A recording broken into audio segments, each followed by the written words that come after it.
महाराष्ट्राला लागलेली कीड म्हणजे हे व्यक्तिमत्व आहे मित्रांनो.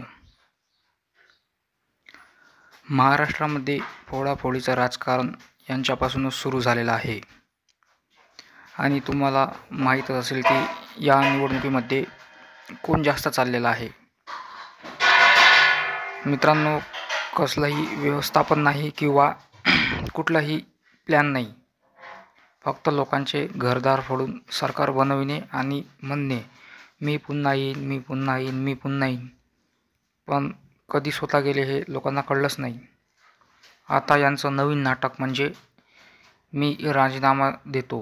मित्रांनो, हे राजीनामा नसून पुढील धोक्याची घंटा आहे. कारण यांना लोक आता बराबर ओळखतात मित्रांनो. वरील पक्षश्रेष्ठींनी आदेश दिला असेल किंवा हे स्वतः म्हणत आहे की मी राजीनामा देतो, पण असं मित्रांनो काही नाही. हे विधानसभेची प्लॅनिंग आहे, तुम्हाला माहीत आहे. पण विधानसभेमध्ये तर यांची एक पण जागा येणार नाही मित्रांनो. हे तुम्हाला मी गॅरंटीसहित सांगतो. 100% गॅरंटी आहे मित्रांनो. विधानसभेत एक पण जागा येणार नाही.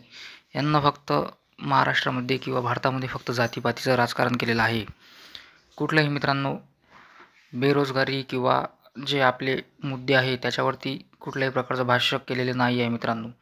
फक्त आणि फक्त लोकांना जातीमध्ये भांडणे लावून देणे एवढंच केलेलं आहे आणि त्यांचं फळ त्यांना मिळालेलं आहे मित्रांनो. कधी दुसऱ्याचे घर फोडता फोडता आपलं स्वतःचं घर फोडलं हे यांच्या लक्षात आलेलं नाही आहे मित्रांनो. तर मित्रांनो, अशा प्रकारे यांचं नवीन नाराजी नाट्य चालू आहे